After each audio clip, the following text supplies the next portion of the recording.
Spicka Span Show. I like the. Hey everyone, welcome to the Spicka Span Show. I'm your host. That's it. I'm your host, Sloan, and this is my host, Dad, and that's Uncle Kai. Okay. Our other host. And what are we going to talk about today? We're gonna talk about dinosaur paintball. Dinosaur paintball. There it is. You know, she knows what she likes. Look at that. Dinosaur paintball down there in the bottom right corner. Mhm. There it is. Dinosaur paintball. Which one are you in the dinosaur? I forgot. I'm right there. In the middle? Yeah. You're the one in orange? Yeah. Yeah, I like that. You're Yeah, I'm right here, T-Rex. and then Uncle Mom's right Kai's. here. Oh, that's Mom? Mom's the Triceratops? I thought that was Uncle Kai's the Triceratops. And she's like, oh no, because she hasn't played paintball. Because she hasn't played paintball in a long time. All right, everybody, welcome to another fun show. This is going to be a good one. We're going to talk about ESPN. We're going to talk about what our thoughts were about it. We're going to get some guests on. Did you talk to any guests? Did they respond to you? Anyone? Nope. None of our, so we got a guest still. Someone that was there on site. Already in the room. So we're going to actually, hold one second. We're going to get him in. But hang tight one second. We're gonna give you a little intro, proper intro here after we do this. So yeah. Anyway, we've got a really cool show. We had WCPPL. Kyle did really well. I did really badly. I did very good because I did the greatest show. You did. We did. Also, I want a big thank you. Shout out to Mr. Joey K. Got the hot sauce today. Stoked on that. He was in Aruba, the papaya hot sauce. Speaking of Aruba, the Aruba Open is happening the 26th or the 27th of September. Same weekend as Decay of Nations. So those of you in Southern California will be at Decay of Nations. Those of you guys in Aruba, you'll be in Aruba. It's kind of how it works, right? Mm-hmm. So also, as you guys, everybody's tuning in here, we want to have you. Okay, want to run up to Mom real quick? What? Why? Yeah, because you did your thing, and you're hot. It's like hot in here. How was my great? You want to stand right here? Why don't you stand back here next to the trophy? That's a great place. Did you win 2 events? Second and third? Second and third. Damn. Could have got fourth. Got fourth. Yeah, Devphone, we are doing Decay of Nations. Dynasty Champions Club is going to be there with a handful of Dynasty guys, probably myself, Alex, Yosh, some of the Dynasty alum. Eric Hunter will probably be there. Brad Mon usually is there. Rodney Squires is usually there. So it's a big one. And Mike, we're going to talk about that as well. So let's just jump straight into it. We're going to get our first guest in here. Usually has you guys, anybody want to guess who it is? Just say, usually has his, the webcast playing at his shop. Okay. Anybody want to guess? Also, let's see, what other ways to, also is, has an item here somewhere in the background. It's another one. It's me. It's not you. You were kind of the guest. Yeah. Let's see here. Also is the best place to buy your online paintball gear. I know. By the tents. By the tents. Close. Oh, where It the is tents are. Junior Brown from shit. BFPgear.com. I was about to say that, I think. I think you were. Junior, what's up, dude? Hey guys, what's going on? Oh, you know, just enjoying another Tuesday here with the whole Great family. intro. That was a good intro, right? Did I hear you say you did bad at Dub C? I didn't do well. No, I didn't do great at all. That is an understatement. So my teams didn't Kyle do. smiling, he probably did good. I'm going to come back. Did pretty good.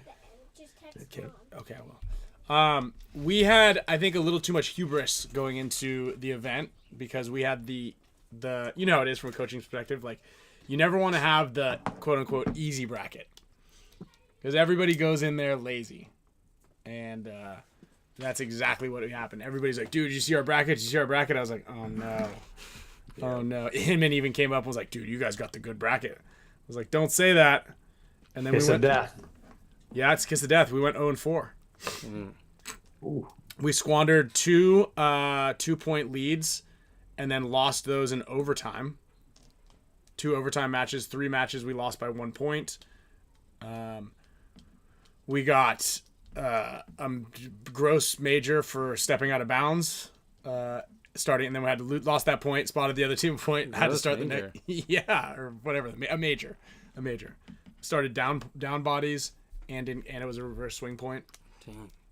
Yeah, it was a bad weekend. It was like everything that could go wrong went wrong, and started off the box early in one of the points at overtimes, and then the other overtime, our guy shot our other guy in the back, and he got a minor. I don't know how you coach past that. I don't know what to do. No, you don't. You forget about it and move on to the next one. Yeah, thank you. So question that we ask most everybody who comes in here: if you were to buy paintball gear online, where do you shop? Definitely pgear.com. Just here. Yeah, Peter, it was certainly fishy. There was a lot of fishy things, fishy business out there going on there.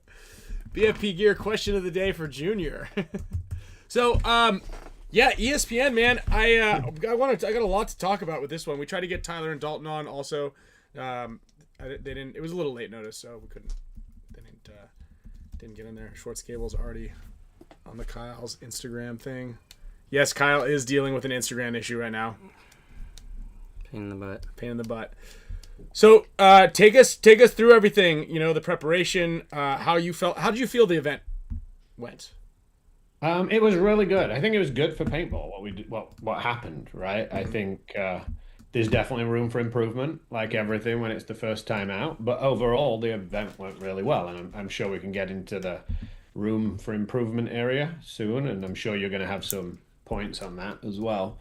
But overall, I thought it went really well. It was great to see spectators out there. It was great to walk into that stadium and just see paintball there. Yeah, when we arrived and we went to walk the fields, we walked through and we had to come through the bleachers and through the grandstand, and it looked impressive. You know, I just stopped for a second and I was like, wow, this is good. This looks legit. It seemed like there were a lot of people there too watching. Yeah, definitely. More than I expected. You know, remember it's Friday at, what was it, 9 a.m. Eastern? Sure. Yeah. So that's people having to get time off work. People are trying to get there. So for the time slot that it was, I thought a lot of people showed up. I mean, just before the matches, I was up in the bathroom and I was in a cubicle, so you know that I was doing something in there. And two guys walked in, and obviously they didn't know I was in there. And I just heard them talking, and you know, they were like, man, this is amazing. This is the best thing for paintball. I can't believe that the Dragons are up against Red Legion. And then the other guy goes, it was so hard for me to get time off work, but I worked my boss. I kept working him because I just didn't want to miss this. And I'm just sat there going, wow, that's pretty cool, right? People are making that effort to do that. So I thought it was good. Yeah, that's great. That would have been sweet if they were talking crap about us. Yeah, I know. Dude, Dynasty's going to get worked, man. Yeah, it was good. Now, did you watch it? Have you watched it yet? I've not watched all of it live. I tried to put it on about half an hour ago. Okay. Joey K told me that you can watch it on Disney Plus. Yeah. So if you have Disney Plus, you can go and watch the rerun at any time right now. Okay, sweet. I'm gonna try to rewatch it again. I want to show Camille what it looked like. I also want to watch it on a bigger screen because I watched it on a smaller screen and it definitely wasn't. It wasn't the best experience on a smaller screen, I think. So I think that was right. And well, I can give you. So as soon as it finished, Gina called me, and she was like, "That was really cool." She said, "But I think it was way too fast for us to follow." She was sat there with my dad, I think, as well, and she goes, "I know paintball, and I even know the guys, right?" She's like, "So." For me, it wasn't too bad, but she goes, but if somebody's just flicking through, I think it was a little too fast, and Maddie and Todd didn't have time to explain things. So she goes, they didn't really tell me the story. You know, she said they did a really good job of the 20 seconds that they really had, but yeah, that was probably the biggest part. Wouldn't you say, G? She's in the same office. Yeah. I think it was the people at home being able to follow along. Yeah, follow along at home. Yeah, it was certainly tough, and I think that was one of my biggest, one of the bigger issues, you know. And I know that everybody's like, there should have been more time, and everything was calculated like down to the second. And like for a cool, interesting little anecdote, you know, because they were like, what if we did, you know, if there were any overtimes, we would have been screwed. Just put it that way. Like, I think they finished because basically as soon as that hour was up, they were going to switch the cameras no matter what. It was going to wiffle ball, whether our thing was over or not. Like, imagine, and our game was close. Like, imagine it was 5-5 with a minute left, and then we're, you know, someone's going to score the point, and they're like, all right, welcome to wiffle ball.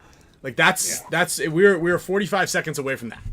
Yeah, they had a lot of, obviously it's live TV, so they got so many challenges. Like, I did see, we had a meeting, I want to say 2 days before the event with the other coaches and Tom and the two UFC guys, I forget the names, but they pulled up a spreadsheet and it was like 20 seconds this, 30 seconds that, all color-coded. It shows you how tight everything was. But I think now they've experienced it, I'm sure that there's little areas where they could shave off a few minutes to sort of fix, right? They told the story, or they ran those little team promos, right? Things like that, where maybe if they were a little shorter, they could give that 45 seconds, right? That was the key. From you guys who watch it at home, I mean, it was probably more hectic for us being there with that 30 seconds between points than anything else. Yeah, I've never seen anything like it. Like, the 30 seconds was just not enough. 45 seconds would have probably been perfect. Sure. Yeah, so from a coaching standpoint, obviously we had both you and Mike there, which I mean, if there was only one of you, I can't imagine how difficult that would have been. But there wasn't really much analytics and scouting. There wasn't time to scout and like give feedback, was there? No, not really at all, right? So that's the thing. You know, I think that with this and with how small the field was and with how fast the points were, you're not really coaching after the meeting the night before, right? Like, literally, we had a good meeting. Alex was fantastic in there because he played that 3-on-3 Vegas thing years ago. And he sort of told the guys, you know, the meeting was going on and we had our maps and people are trying to think almost exactly like X-Ball. And I think I said it first, and then Alex just followed through with his experiences previously. And it's pretty much so fast. There's no game plans after the breakout, right? There's nothing to do really for a coach, I would say, during that. Not that much, right?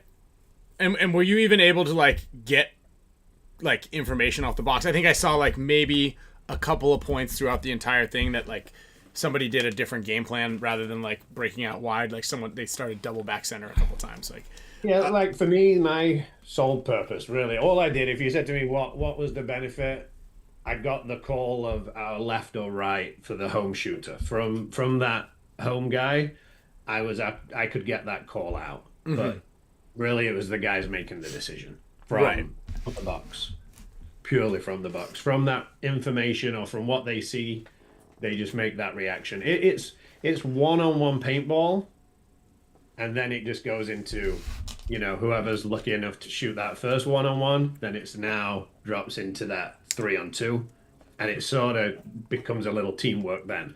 Sure. But at the beginning, it's just one-on-one paintball and who can shoot the first guy, and then you react from there. That's what it felt like. It was so fast. Yeah, I think the average points, averaged out, I would say under 30 seconds. Yeah, the points were so fast. And it's funny because you don't know until you know. It's almost like he had to have that field set up the weekend before and then have like some independent players play it. Obviously, it's going to go differently. So you got to have people that are not friends like play a handful of different layouts, and then Jason chooses the one before that. So no one really knows what the layout's going to be, but they could figure out how fast it was going to be. Because realistically, and that's the thing, is like you needed this dead time there for Maddie and Todd to be able to like formulate a full sentence. Right. And then because if you got like, I think a lot of people were blinded by the fact that it was on ESPN, so it was immediately like, you know, it's like the show is obviously already it's already going to be better because it's on TV. So you're giving it like these bonus points for just being on TV when you kind of, rather than zooming out and just being like as neutral as possible, being like, okay, you know, and again, a lot of this stuff was unscripted. You don't know what it was going to be like until they started playing it. You know, there's a big old bricks in there. Maybe guys are going to be making it wide everywhere. It's going to be longer 3-on-3s. But because the field was shorter, it just made it like, it was so hectic. I know exactly what I know a lot about paintball, and I had no clue what was happening on the field.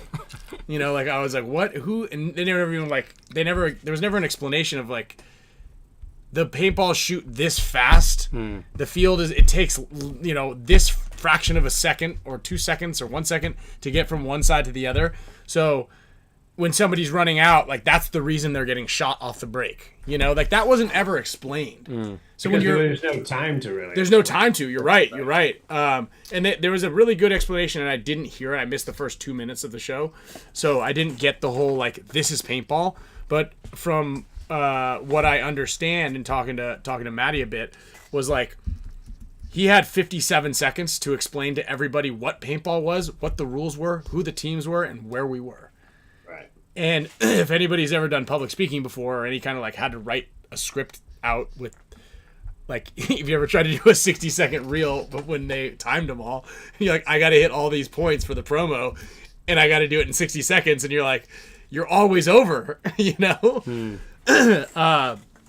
So there was never a time to kind of regurgitate that information midpoint because you're also trying to talk about the game and you got like, and then you want to talk about what happened and then all of a sudden the next point starts. It was wild.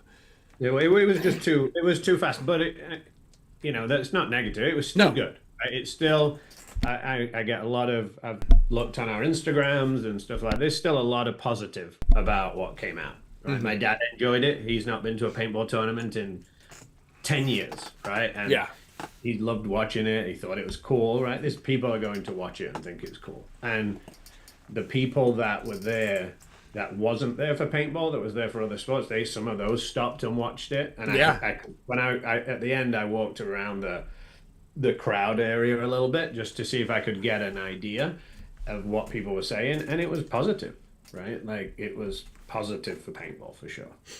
Yeah, I definitely think so. I loved the yellow paint. I think that's what we should be shooting in the NXL. Yeah. Personally, from a viewership standpoint, it even looks cooler on the sidelines. Yeah. Right. I mean, it's way easier to see and track and trace, so it's like it makes shooting people harder, but it's kind of cooler looking. Right? Yeah, and it's going to be if all the teams shot the same color, which they do, it is what it is, right? And it from a viewer standpoint on the sides, it was nice because I could even see the streams better, right? And I know that's another thing Gina said. It was good. She said they didn't do many close shots. So on the field, it was all the overhead. But she said the ones that they did do, she's like, it was really cool because you could see the paint flying. Yeah, that was the other one, right? So, and just so everybody knows, like, the ESPN show is like it's a union job, right? So what that means is, for those of you guys, I don't really know much about unions, but basically the only people that are working there are in the union, right? And so camera operators, producers, directors. So it wasn't anybody who had any paintball experience. And you can hire on consultants like Maddie or I don't know if Darren was there or not. Was he? I think so. Yeah, I think so. So basically there were some paintball consultants, but like you're not allowed to whip the camera around if you're not part of this gig, right? So basically you've got a bunch of people who their first paintball experience, often like for the most part, was them trying to watch this 3-on-3 thing that's happening extremely fast, and then a director and a producer in a room that are like, camera 4, camera 3, switch to get this, you know, like Maddie actually sent me this baseball production thing. If you ever go online, if you ever have time, like go online and like watch what it's like to produce a baseball game. And it's crazy what happens behind the scenes. Same with news stations. If you've kind of filmed, if you've ever like been in a production studio at all, it's like when there's multiple cameras happening and you're like, okay, I think this is where it's going to look good. And then immediately switch there and then switch there. And then you're like constantly trying to catch up with what you anticipate the game to be. So if you don't know how the game is going to play, or you've never been like never been behind the camera at one of these, it makes catching up with all that really hard, which is why 80% of the time it was one camera angle. Yeah, and I think, I mean, I know pretty much how the paintball game is going to work. If I had a camera, I wouldn't have known which Right. put it on, because it was so fast. In 28 seconds, you've got 6 guys getting shot at. Yeah. Right? So if the average point is 28 seconds, you don't, pretty close to impossible. So that's why they have to have the overhead a lot. Right. And I kind of wish, I truly wish that when they did this, like, 2/3, 1/3, the kind of zoom out where they put, like, the replay with, like, the field in the background, I wish they had some shots from behind the box. Like, hey, we're going to go to Dynasty behind the box. Like, here's a camera of them breaking out. So you kind of at least see from the perspective of that back center player. So you can at least see the other guys kind of running around out there. So you're like, that's why the guy's getting shot. Yes. You know, that I think would have been great. And then it's just tough because of how, or if they had like one of those little cameras that were on the wire. But it's just, yeah, like it moves so fast. And anytime they're like, ooh, there's some action on the snake side, let's go to a replay of that. It was so hard to even see what was going on because it was kind of like off-centered, and then it was somebody like maybe getting shot or like something happening. And you're like, who just shot that guy? But I think it's good that they've had this experience. For sure.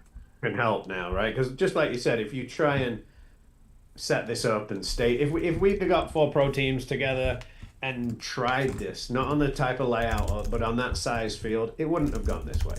It wouldn't have been like that. They've got to experience it in real time with ESPN camera people and things that I'm sure they have a list so long of things that they can improve on, and I hope they also keep a list of things that they did really well, because hats off to them. They did a really good job. Yeah, I mean, and like coming back to that, circling back to like under the circumstances with what we were given and the ability to produce the show that came out, I think was fantastic.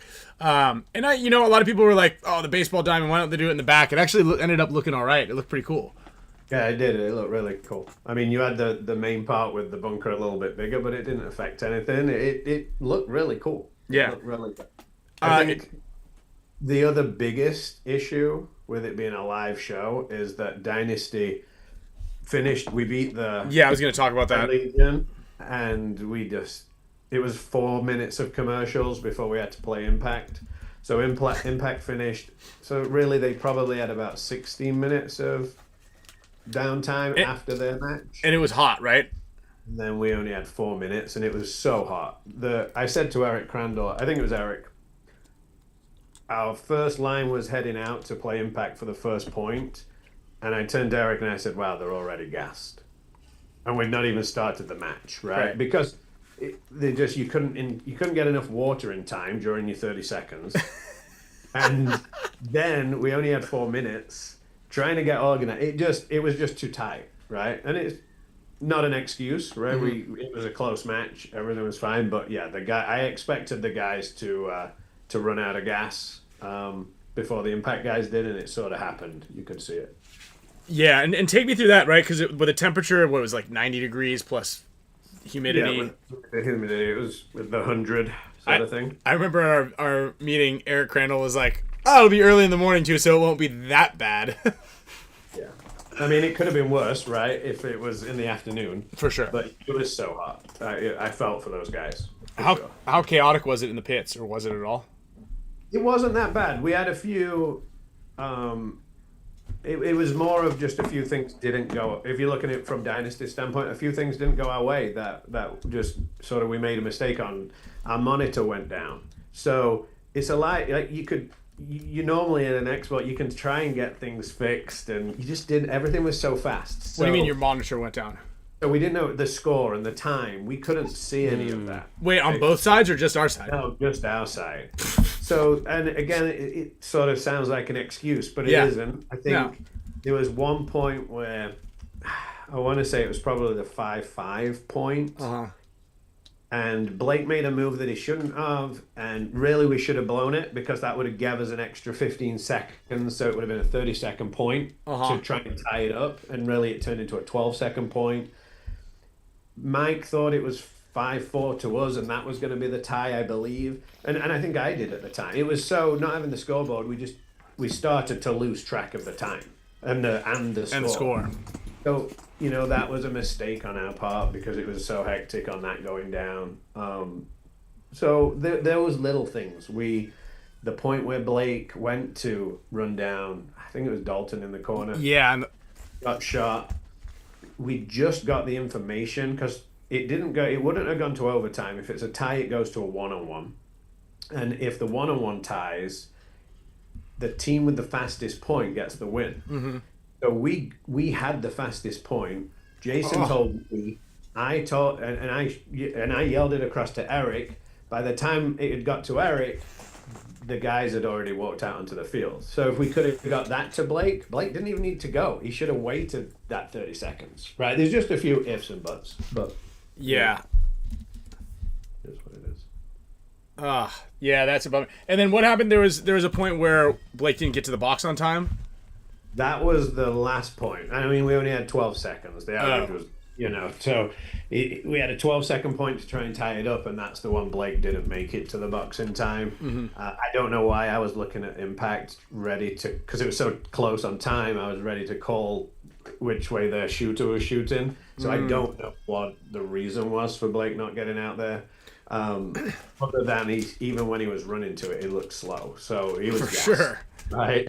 Because he had just sprinted down to try to get Dalton, then had to run off, and then whatever happens in the pit, and just be like, okay, that 12-second point, get back out there. Right. And maybe, I know I'd have to ask Mike why we didn't just use the other three. I'm not sure what happened on that one. But again, we had 12 seconds because the scoreboard was down. We didn't know if it was 5-5 or 5-4. So they're just little things.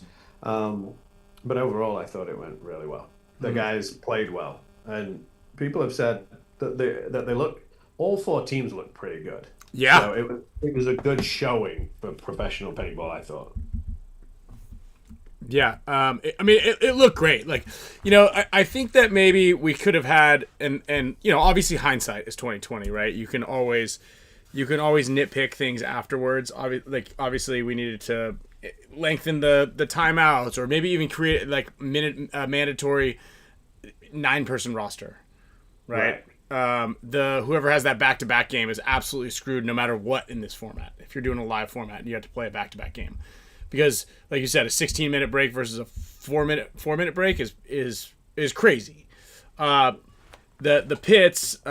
One of the other things maybe you could do is make it so the teams are a little bit more distinguishable. I like how the Russians had a lot of red.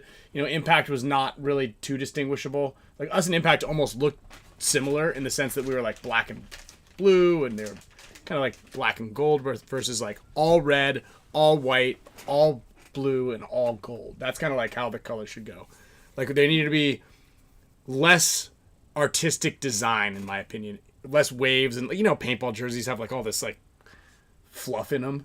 Yeah.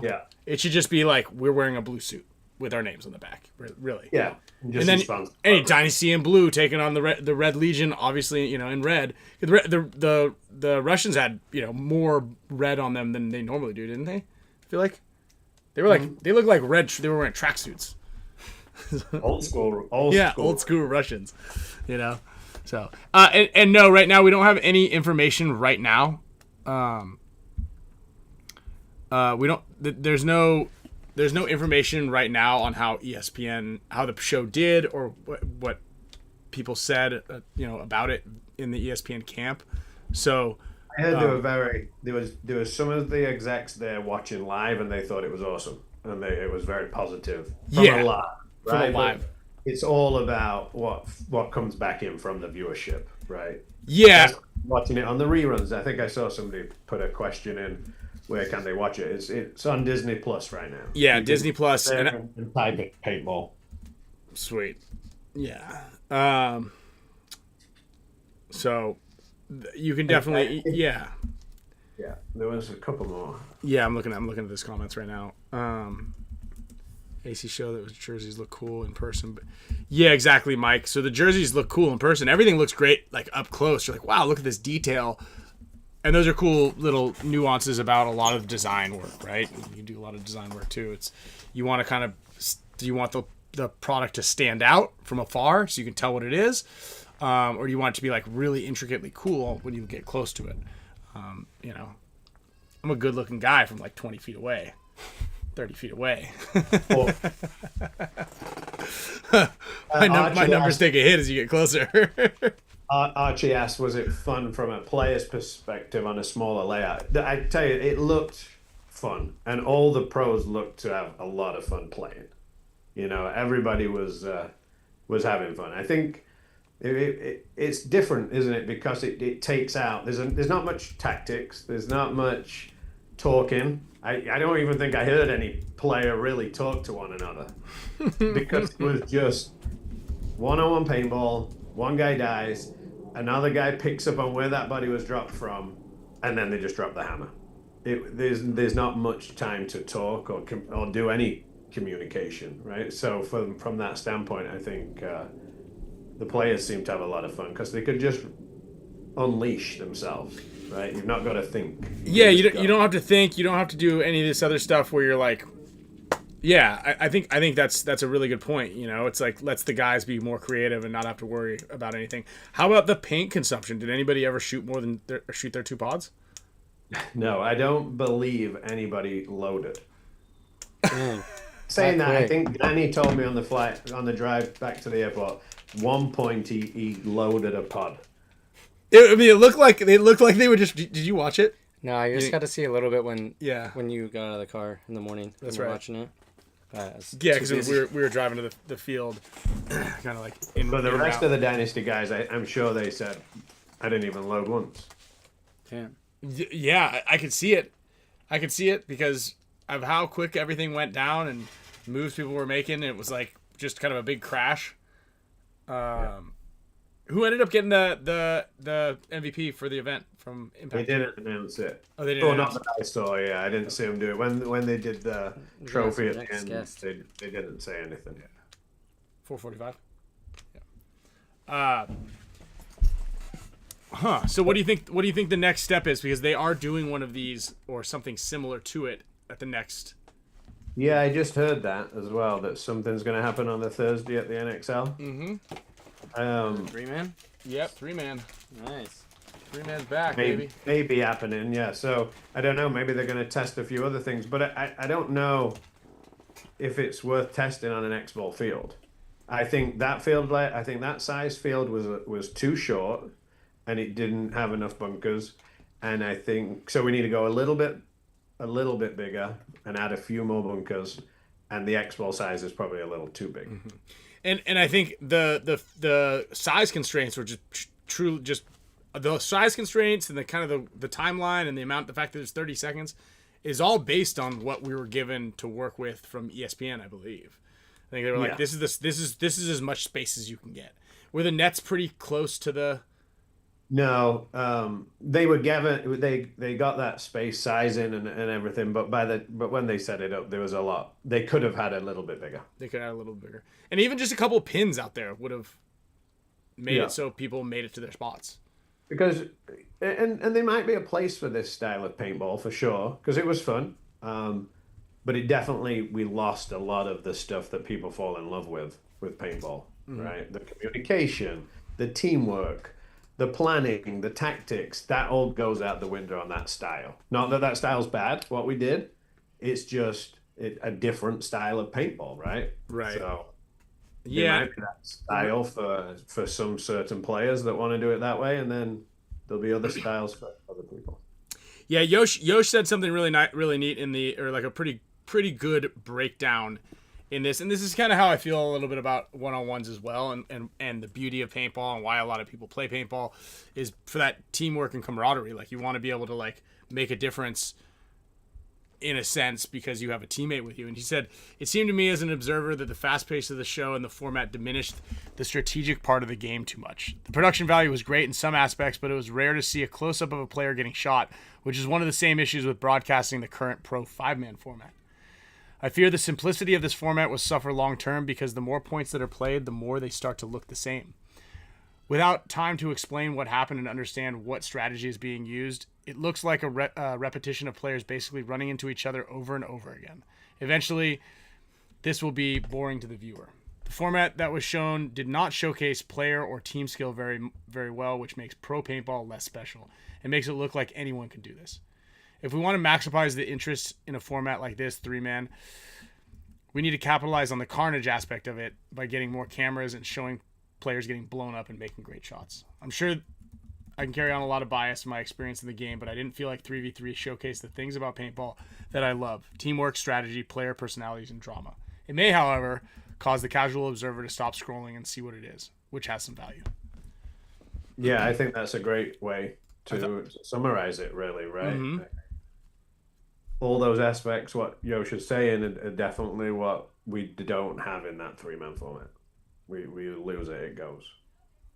But it was a lot of fun, and you did see from the sidelines, and I was right, I was exactly halfway on the field at the netting. There was some good carnage, it's just that the cameras don't catch it. Yeah, I'm sure. I mean, and you saw some from overhead. Like, I knew it was happening. I think they got a good, nice little tight shot of Alex bunkering and doing a really good move. Kind of up the middle, bunkering, and then switching hands and shooting a guy. But, like, that was the only time they were able to, like, really zoom in on a really cool move that I saw, where there was, like, a multiple body elimination kind of thing. And you could kind of see that the skill involved in that one. Like, shot a guy, shot another guy, switched hands, and shot the guy on the Dorito side. But other than that, it was just a lot of crashing. And again, we knew what was happening because you could see the person running through the middle or this, but like, yeah, that explosive, like the visceral reaction of either the third person shooter or the ball hitting the guy. Uh-oh, did we lose Junior? See you, Junior. He didn't pay for his updated Zoom. We got another guest coming on anyway, but yeah, I think that's he might jump in here anyway. Here in a second, I'll keep an eye on this screen right here. Is that the? Mm-hmm. That's the Zoom. Yeah, where does it show you if someone was waiting? It pops up in the top here. Oh, it does. Yeah, we'll see it. You can text our next guest to see if it comes. He said 4:45. Okay, cool. So yeah, I mean, from a coaching standpoint, I think that you definitely, it was good to have two coaches. I don't know, Steve's in here, I think I saw his name in there. He was pitting for us, and yeah, Danny never reloaded his hopper. I can't imagine what it would have been like if we didn't have enough paint, or you needed like pod paint, or like if anybody had to put air in their tank. What did they do with air? I should wanted to ask him that. I'll ask Tyler when he comes on here. But you had to blow it in there yourself. To the bike pump. A bike pump paintball tournament would be very interesting. So they have, you could like, there's a little bike, you get a little PSI in there, like 150, 250. How much can you get in a bike pump? So yeah, I think everybody's always going to have, again, we've talked about this. It's no one's going to always or be happy with what they have, right? The product is never going to be perfect, no matter what it is. No matter what the product is. This is the best product in the world. It's just not, this pen writes really well. It's just, it should be black, or it should be red. And it's like, it's just a little too, it gets my ink on my finger when I walk. It's like, there's always going to be a complaint and nitpick out of anything, no matter what, how perfect it is. And that's just, it's good also, because when you nitpick something a lot, you can start to find ways to improve upon it. And I think that it's important that there is feedback and that people don't get too sensitive to feedback. You gotta have thick skin a lot of times when you're developing something. But yeah, that's life in general. So get used to it, guys. If you're not yet, just get used to it. Just get used to it, guys. And that was a good question. Saul said, did you guys like the live version, or would you want to see more live, or the post-production version of it? I like both. Obviously, I think the live side there could be something there. I think that post-production's always going to look better. I think that post-production also can hone in on telling the story and explaining what we are. And I think that that's important right now. I think the story for paintball is, and should always be, be told. And when you're watching ESPN The Ocho, or you're seeing what's going on, you're like, what the hell am I watching? even with wiffle ball or pillow fighting or whatever they had, tire flipping, whatever else they had that was going on, there needs to be someone explaining it. So that's kind of my kind of 2 cents about it. They could be way better for sure. But with what we were given, I think it was pretty great. I think it's great for the sport. I think everybody should go watch it. But again, I think, I guess this is the, and I'll give my rating here at the end of the show on what I would give it on a 1 to 10 scale. Because I don't want to get one out. We gotta give a cliffhanger because I also don't want to deter our next guest. I want him to come in here with an unbiased opinion because our next guest was on the show. Here we go. Junior just jumped back in. Our next guest was on the actual show, so he will be able to kind of give us a little bit more. No, I tried to get Maddie to come on. I did talk to Maddie for quite a while though. And he's not ready. Let me text him real quick. So, yeah, and paintball is so hard to film, right? It's so hard to show, like, the actual game. I think that everybody has this, like, oh, it's super easy. The All That Matters show, what HORMESIS did, they did a great job with the wide. You need to drop the nets in the back. You need to, like, have this really, really long depth of field so that you can see what's happening, this action back and forth, right? And then you also, and Junior, no problem, he's lost internet. It happens to us all the time. It happens to the best of us. But you need to be able to capture that visceral reaction. And then on top of that, you need to be explaining what is going down. So that way we can, anybody, the layman, my mother, myself, the people at the bar watching the show, because again, it's been syndicated quite a bit. All of us are watching it. We want all our family members to watch it. I think everybody does owe a service to go and watch it on Disney Plus so they can track all the stats and make sure that, people are like, wow, they really tuned in for this. And I think that I'll bet, my guess is, from a live viewer standpoint, everybody in the stands was probably like, dude, this is rad. And I bet the production team was like, dude, that was impossible to film or like to do on our first time, but that was rad. I guarantee you everybody who was part of the crew of filming this and everybody who was in the sphere around. We got our next guest coming in here in 3, 2, 1, 0.5, 0.25. Booyah. Yeah, what up? Your mic's off, or ours is, I'm not sure. You might be muted. It very well could be us, but I don't think, oops, hold on. I'm getting no audio output from you, Ty. And it's not coming through on our speakers. Is our OBS? Yep. No, okay. Nothing's. Let's see here. Hold on.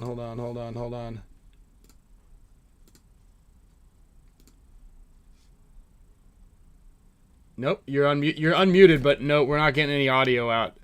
Is it? Well. You want to try it without? Let me join the Zoom, and we'll see. We just had Junior on, new owner number 2.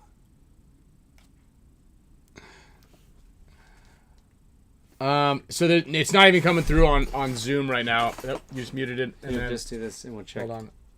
Kyle's going to join here for a second. Check. Yep. Oop. Yeah, so it's working on our end. We just double checked it. I can see my little mic thing popping up and down.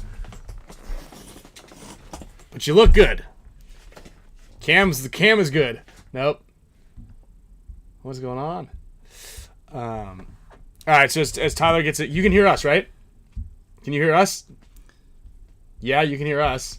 We could just keep talking, and then when it works, You can write stuff. We can write stuff down. Damn it. practice your I'm sorry. your miming.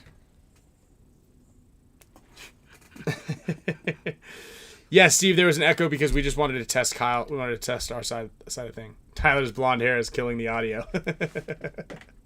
Oh, here we go. Yeah, maybe he'll come back in and out. Thanks, J Tuck.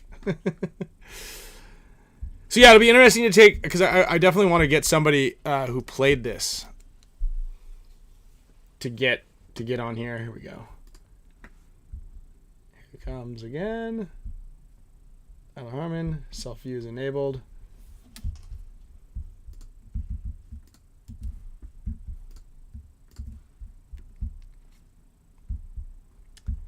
And coming in. Dude, Alex doesn't answer our calls anymore. Yeah, he doesn't like us anymore. He doesn't like us anymore. I don't know what we did. What did we do to you, Al? What did we do? Now we've got no video or audio, Tyler. Let's just go. We'll just put the projector on. We'll just put the projector on freeze here. NECTR projector on having freeze. a snafu with this Instagram debacle. Wonder if I got hacked or what? Because it won't. Yeah, Kyle's Like, Instagram is out. Sorry, your password is incorrect. So then, like, when I downloaded this file, this information, but then when I go to try to log in, so your mic isn't even registering, Ty.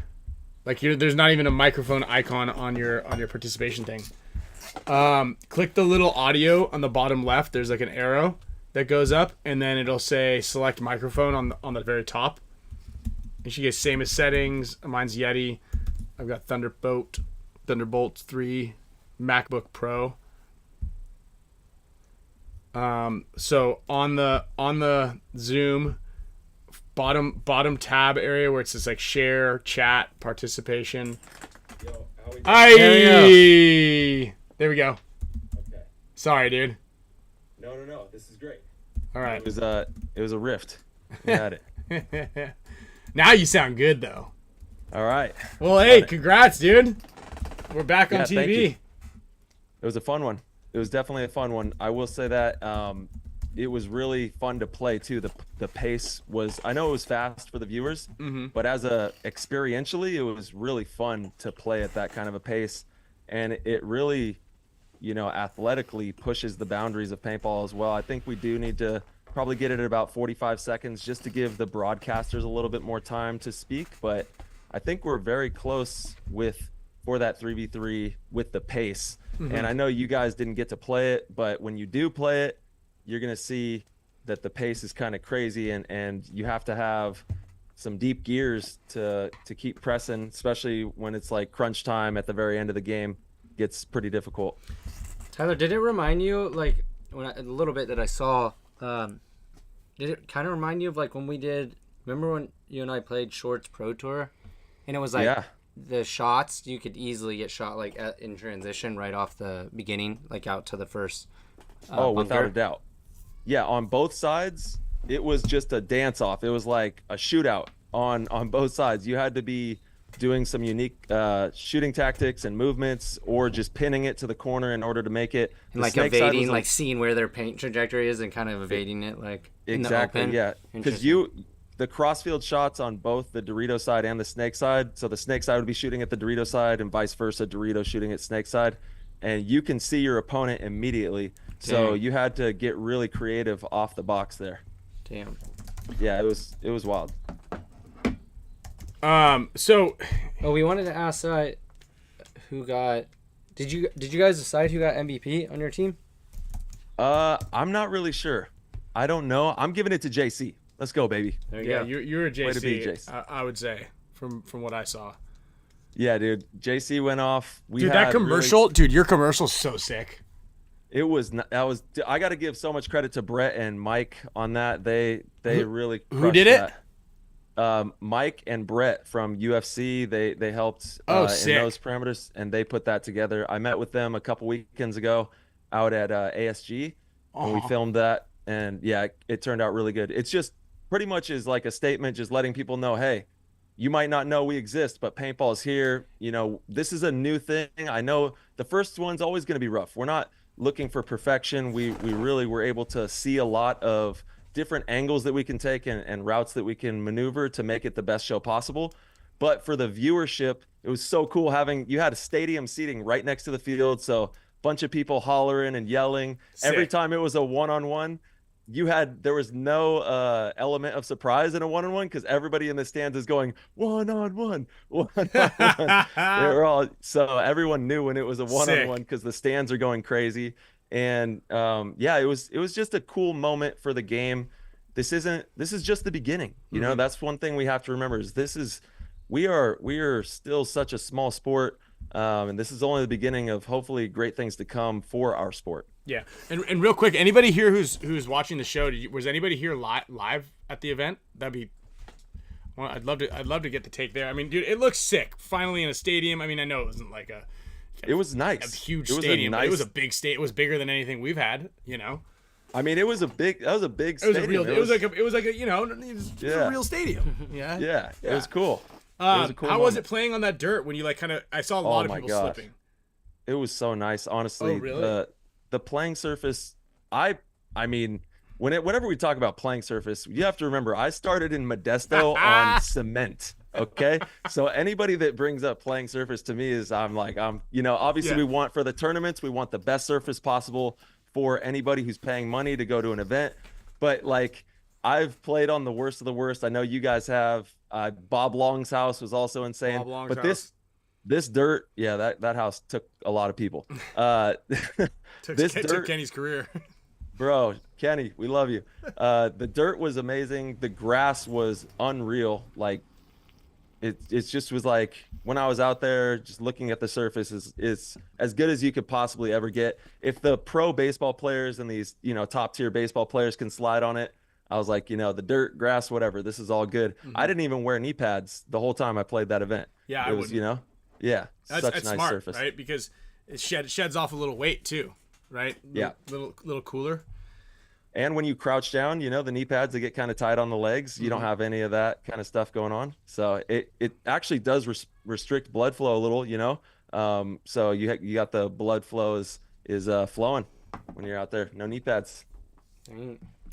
So, did you watch? Have you had time to watch the show? I didn't get to see the version that was streamed on television, but I have seen the version that is on Disney Plus. That's super cool. Even my kids. Is it not the same one? It is not. No. So on Disney Plus, there are commercial breaks. There's some dead air, but that's when they're up in the studio cooking it up and talking about paintball. And there's commercial breaks that you don't get on Disney Plus. That were on the live show if you had like live TV, like from a provider. Got it. Yeah. Got it. Oh, interesting. Yeah, I definitely want to kind of report back. Yeah, because I mean, I think you've heard kind of the echoes, and I mean, hell, from your standpoint too. Was it hectic in the pits at all? It's Ryan. It was crazy because by the time that point ended, and you run back into the pit, you have enough time. I think I shot a couple pods. You know. Okay. You would most of the time they were pretty quick, so you'd get through the loader and maybe get to one pod, or you would just shoot the loader. But by the time that point ends, you got to hustle your ass back into the pit, get ready because their point's about to start by the time that you get into the pit, and they only lasted maybe 30 seconds to a minute tops. So you have to be ready to turn and get back out there. I think the fact that we had a really deep roster. We brought 8 guys out there. So that helped out a lot, having fresh bodies to turn to get on the field, and then also having a couple extra bodies to help in the pit, cleaning players off, getting information, just simple things like that. Did anybody have to get air fills? I mean, they didn't have air on site, so. Yeah, so the air was actually, you could give it to, Fatty was hooking it up. You give the air to him, and then he would take it. That's his nickname. Yeah. He would take it, and he would go get air somewhere. I don't know where it was, but he would run off and get some air. So they did have it there. I didn't ever have problems with air, but yeah, it was a unique situation. But man, what a cool moment for the game. I had so many people from just, you know, years and years I haven't heard from people, and just out of the woodwork saying, wow, this is cool. Paintball, you know, even though it's a small stepping stone, hopefully this leads to bigger opportunities for our game as a whole. And what do you think? What do you think about the? You know, what would you change if you got to change like just a couple things? I know we don't have you for long. I know you've. No, this is final. Yeah. What would you change if you could, like, hey, this absolutely, and this is kind of like something I would, you know, maybe look into in the future. Yeah. So I think 45 seconds, if you bring it to 45, and the reason is it gives the player a little bit more time, it gives the coach a little bit more time, and then also you got to give the guys up at the top in the studio time to run a slow-mo back, or time to break down a pivotal moment in that game. You know, this is what happened. This is what they got to do on the next one to get this win, or to fight back, or whatever they need to do. But I think just having that extra 15 seconds, you can add a lot of texture to the game from the media side. Also, it's it's a tough format to turn that fast. The points happen if you shoot one player off the break or two players off the break, that point's going to be over in 15-20 seconds. Right. So you got to be ready to get right back out there and hustle out there and not be late to the box in a big moment. Damn it, Blake.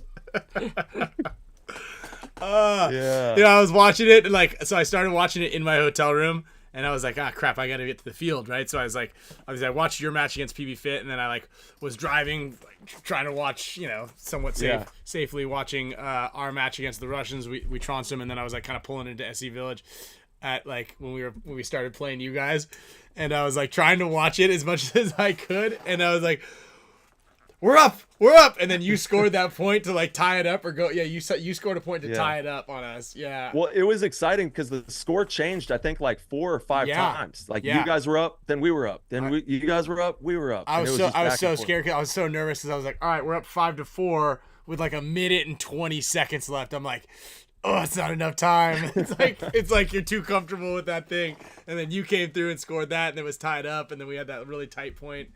I was like, oh yeah. And then Junior was just explaining I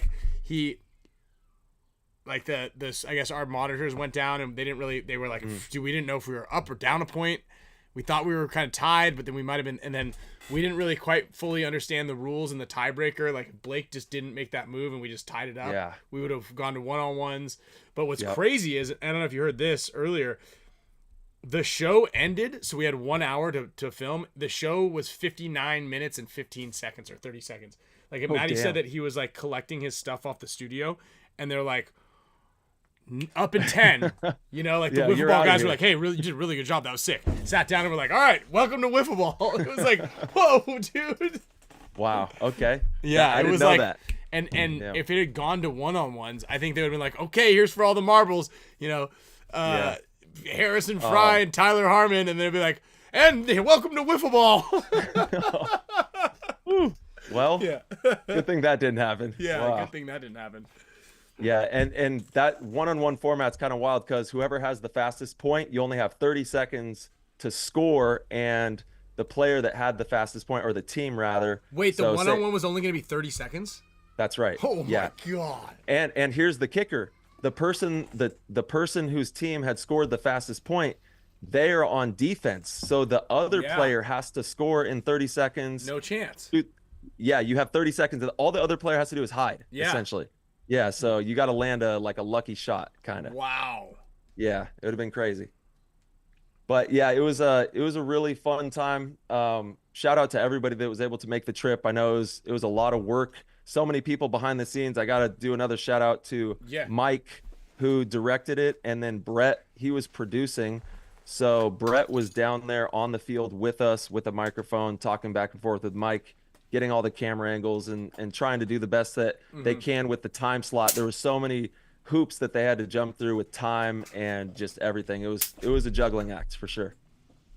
Yeah, it was insane. I mean, I can't imagine, we were talking about it, there's the only way to even prepare somebody for what paintball is, and trying to move these giant cameras around. It was tough to follow from a viewer standpoint. I think overall, great for paintball. I think it's really cool, just to see it in that setting, especially if it were just it wouldn't have had that same feel if it was done without that stadium. You know, I think that was the really, you could see the state, you could see people in the stands in the background. Like, that was cool. Yeah. You know, it was. It just added that legitimacy, and the fact that everything was clean, and like even the baseball diamond added a little bit of legitimacy to it, because it was like it looked kind of stupid, but at the same time it was like, oh, they're actually doing this in a real deal spot. That picture of you, you're sitting there with the water, like on the, that looked really cool too. Yeah, it was, Kyle, when you step in there, when you walk into the stadium, like I know Junior kind of talked about it, stepping down through the bleachers, and you look at the nets that they had set up. That's something that we can replicate. That's scalable. You know what I'm saying?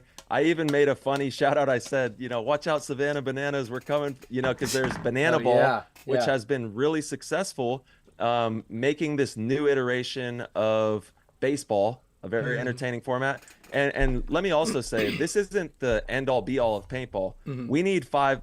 I'm a purist of paintball. I started 10v10, 7v7. Obviously 5v5, I've done the 3v3, I've done the 1v1s, I've done every form of paintball, and I think we need every form of paintball, and we need all of them booming. We need the 5v5s, we need, I hope that there will also be a nostalgic 7v7 type of thing that pops up and people can play that. And I would personally love to run our entire crew of 10 players against Dynasty's entire crew of 10 players and see what that looks like, because there's so many fun ways that we can do this. I think for what we're trying to do of encapsulating this thing into a package that can be distributed on television, I think it's a good starting point. I would like to actually see tank tops make a debut in the pro circuit and get a little bit of, get some wealth showing and get some make it a spectacle to where when someone gets bunkered, you see their skin rippling off of a shot or something, we got to add different textural things to the sport that'll make it so that when someone watches it on the screen, they go, damn, that was crazy. Did you see that? And as long as we can keep having fun with it, everybody keep, boosting the game and doing the best that we can, I think we're on a good path. Yeah, that's very well said. Obviously, I think you're right. I think there definitely needs to be a bit more spectacle. There needs to be something that captures everybody's attention. You want to see that big hit. You want to see the grand slam or the big tackle or the big catch or like the big move. And we need to be able to replicate it as often as possible, and make it, a little bit cooler. I do think that there's some legs to that whole 15 ball a second thing, the thing we did in Utah. I think that maybe not 50. We don't need to do it at 15 balls a second. You can probably replicate it at 10, but just like the grudge match for an hour straight. I truly think that's cool. And then what I loved about that, is just like you're in, you play 30 points in an hour, and then you're like, all right, you sign some autographs, you say hi, you kind of cool down, you stretch out, and then you go home. It was like you're a professional athlete, like in a thing. That's the other thing is NBA players, they don't play 2 matches a day and then go they don't play 4 more matches over 3 days. And I know we're not NBA or anything, but I'm just saying for sports, it's a very unique thing that we do as pro players, where we really lay it all out there for multiple days, to whereas, in other sports, they typically will go play a match and then, depending on if it's a tournament, maybe they have another one, but it's a very grueling thing. You have to be working out hard and really giving everything you got to win pro tournaments. And actually we saw that out there, dude. It was really tiring. This format adds a lot of athletic depth to where if you're not hitting the cardio and you're not, making sure that you have brought the best of you there, it's going to be a tough day. It was really tiring. People were gassed. Yeah. Gassed out. It was hot. It was cooking. Yeah, man, that's wild. I will say one thing you brought up, but I thought was cool. Just like we should play 10 on 10, 7 on 7. I will say probably the best thing that Valken's ever done was that Valken Cup. Remember that? Oh, damn, we won big on that one. We won big. We won every single day. We won all of them but the pump one. So it was like pump one was hard. It was like there was a regular tournament, a 5 on 5 in the woods, or 10 on 10 in the woods, 5 on 5 in the woods, scenario. 5 on 5 in the pump, and then 5 on 5 regular format. Bro, I'm the worst pump player in the world. I'm trash at pump, dude. X Factor shot 2 of us off the break with a pump. We got rolled up in that. We got rolled up. I mean, Yarber was our saving grace in there. Yeah. What did we win? That was like 30 grand. Dude, it was like $25,000 per day, and then like a $50,000 bonus or $25,000. No, I think it was $25,000 total. It was, I think it was like. No, 30. we got like Valken bucks too, which actually didn't really amount to anything. Yeah, I think But we had 2 teams. yeah, 25. remember? And Shake and bake. Our team, I don't think you were on our team for pump, but whatever team I was on for pump, I don't know if we shot a single person. And we didn't play X Factor. We played a pump team. Oh, dude, it was brutal. That was brutal. That's great. My ball detents must have been missing because the ball kept rolling out of the barrel. I couldn't even. I was like, dude, I would have an open one. Where do you even get pump guns? We're Like, like, where do we just, even get these we're like, things? we'll just, since we can't shoot a lot, like, just let them come towards us, and then we'll shoot them all as they get close. And then they got close, and then destroyed us. I think also with pump, you have to have your bore size like perfect. Perfect. Yeah, because that's why the ball kept rolling Yeah. out. Yeah, it was too big. It was rolling. I was like, this is horrible. Oh This is man, not I good. still have that photo. I remember that. Yeah, we had 2 shout out to teams. the- We had shake and bake, dude. That was right when Ricky Bobby came out. We're like, all right, so shake and bake, right, guys? Yeah, shout out to the pump players. Oliver, remember finals day? Oliver, what a menace, dude. He was a menace out there. To on impact that, in the huts. Yeah, good luck getting them out of the huts. Legend. No, you didn't shoot me, guys. But yes, back to the 3v3. It was a great weekend for paintball. Just a great weekend all around, man. Great people, fun times, and it was nice to be able to show up, kind of like what you guys did, Ryan. You show up, you play your hour, you get to mingle, and then yeah, you can be, back with your family or back to the gym or whatever you got to get back to work, making sure that you're hustling and grinding for the next event. And I hope, someday maybe we can get to where there's something like that. It'll probably be 10, 15 years down the line where you have conferences and you have like game night. You get this live broadcast of this game, this live broadcast of that game. And maybe once a week you have a live broadcast and it kind of rotates or something like that. Yeah, man, I hope so, right? Like, and it'll be, we'll find, time will tell, right? We'll figure out exactly how things went. Probably at some point in time this week or leading into next week, we'll get kind of the report from the ratings report from Tom. I guess preliminary reports are from them just watching what they saw live. Everybody was like, that was sick. Mixed reviews for people who have watched it. Overall, I think it was a 10 out of 10 for paintball as a whole. I think people were like, the fact that it was on TV, production wise, from a viewer, I'd say a little less than that, a little less than half that from a viewer standpoint. What do you think? Yeah, what do you think needs to be added for the viewer standpoint?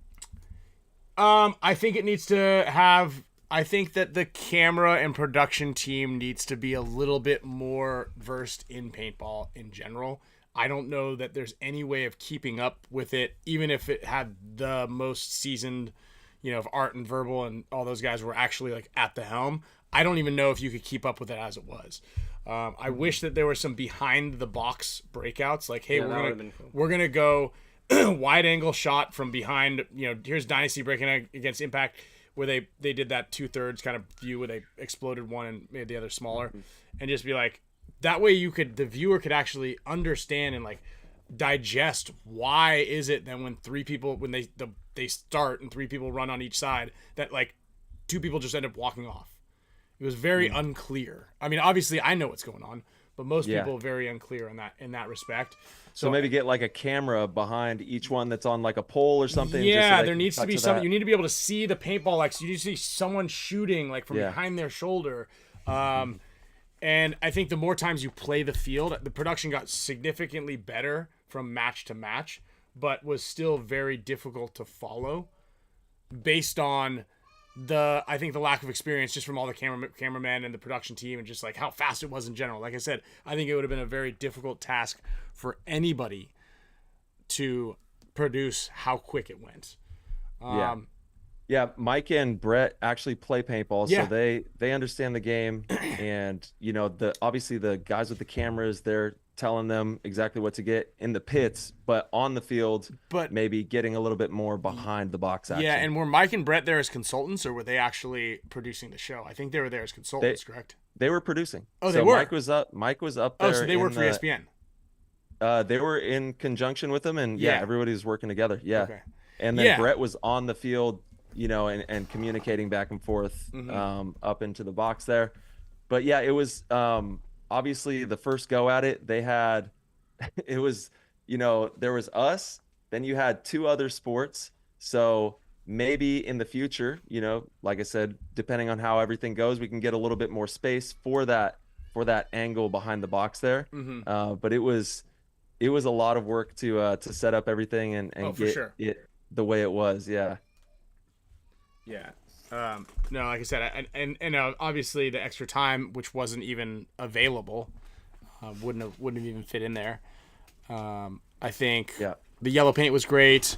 And maybe even they could have alleviated by just putting add a couple pins in there, because pins are tough because they block your view a lot of times when your view is just a side angle. But because we were elevated side angle, you could see kind of like a 45-degree angle over the entire field, so the pin wouldn't have blocked out anybody's like actual view and would have allowed people to make it to their spots, and thus like kind of bought some more time for the commentators, Yeah, I think that's a good idea because, like I said, off the break it was a shootout, so at least 1 to 2 players were getting eliminated just about every point, whether it was your teammate or getting the opponent. It was a shootout off the break. Yeah. The yellow paint was a huge upgrade as well for the optics. Looks really good. What do you think? Should we go to yellow paint at the? Yeah, I think that the pink fill would be best. So if you had a yellow shell with pink fill, I think that's the best paintball you could ever make for our sport, because the pink and it doesn't have to be that staining pink. Obviously, we have other types of pink that we can use that are, still just as bright. And yeah, that yellow, there's a reason that tennis went away from the white tennis ball and went to the neon yellow ball, because of the way that the camera is able to pick it up much better. The pink was really good and we've used it for a while, but I think that neon yellow with a pink fill would be like the ultimate paintball in my opinion. Yeah, Joey actually made a cool point there. The yellow, sometimes it can like almost blend in with the sunlight. Like if the sun is bouncing off you, the yellow it kind of blends in. So having a pink fill, that way we can see all the eliminations when they happen. I like it. Yeah, I see that. What do we got? What's popping Oh no, in the chat? he said it was cool that there were actually 3 countries, Canada, well, Russia, and the U.S. kind of all represented in there. No, I think it was big. I think that everything was great.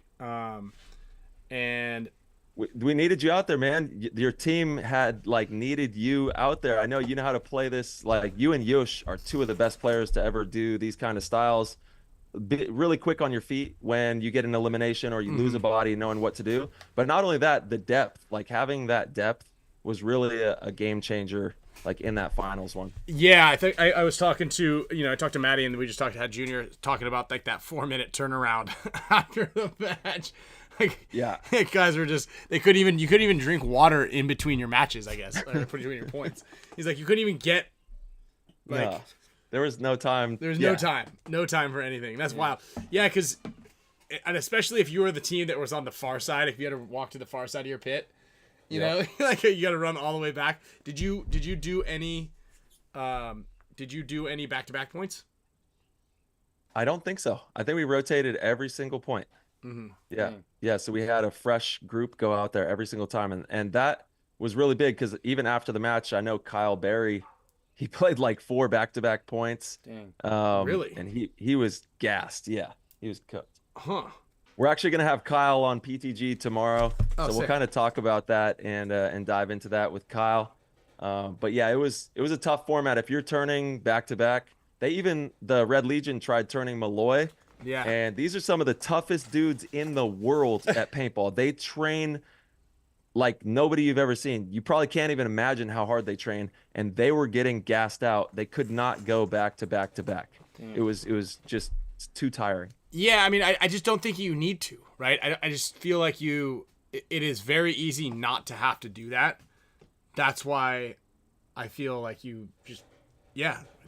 And I kind of anticipated that with the Russians. I was like, you just make sure, because you might be able to do it if you're off the break and you shoot a guy off the break and you shoot 2 guys off the break or something like that. You don't have to run down and you'd be like, hey, I'm staying on, just bring me a pod. Then that would be no problem. But if you're on a far end and you have to sprint back down and get reloaded, there's no way there's enough time. So no, yeah, that's why once again, you know, if maybe in the future as well, you do just one team for that entire segment or something, like, or one rivalry, and it's a longer form rivalry. So maybe the match, instead of being 10 minutes, is 30 minutes, or something a little bit like longer, that's going to be more difficult for the players to grit through. But then you have more time for the commentary, the little intricate shots from inside the pit, maybe having somebody get in the pits and talk with a player, or things like that, that can add just like a little more depth to the show. Yeah, essentially we're trying to just copy what works. That's what is working. Obviously, you look at these big sports, these billion-dollar industries, just kind of, if we can copy their show the way that they do things, obviously it's going to be able to sell and do well. Tyler, when you guys were done, or maybe before, did you give those slippery stairs a try? Yeah, dude, it was insane. Wait, what is it? Slippery stairs in the, I don't know. You got to have the long fingers gripping, man, getting up the stairs. Joe or Kyle or someone posted like on their story of there was like inside the. It looked like inside some area. I don't know if that was in the stadium, but there was. Yeah, they have arena. That slippery stairs. Have you ever seen that? Or it's like there's just. They're just climbing up baby oil stairs, or what? Basically, and they're just. What? It's a race between like 4 people. Bring up what other sports are on this thing, Tyler. I think you'd probably be good at all of the Ocho's sports. Wiffle ball. I was looking at them all, slippery stairs. They look fun. All of them look fun. I don't really want to pull them all up. I saw some of them. Some of them. Yeah, and in regards to that, paintball, in my opinion, has like this very unique aspect to it, to where I know it's an unorthodox sport, but it's as close to one of these mainstream sports, I think, as you could possibly get. It still has a long way to go, but the athleticism, the energy, even the spot that they gave us to debut paintball, we had the best spot in the whole entire wide world of sports. We were in the arena, we had the stands. They really gave us an amazing area to debut our game to the world, and I think that as we develop this and think about it, and we have so many intelligent people who love this sport and want to see it be successful, with time, we're going to get a lot of good production out of this, and we'll just keep growing it, But yeah, there's some wild sports, some unorthodox stuff that was there. They had like these like darts and the slippery stairs. Todd Martinez was sending me these hilarious videos of these people on the stairs. It's crazy. Junior just sent me slippery stairs on Instagram. Yeah. I mean, it's entertaining. I will say that. It's pretty entertaining.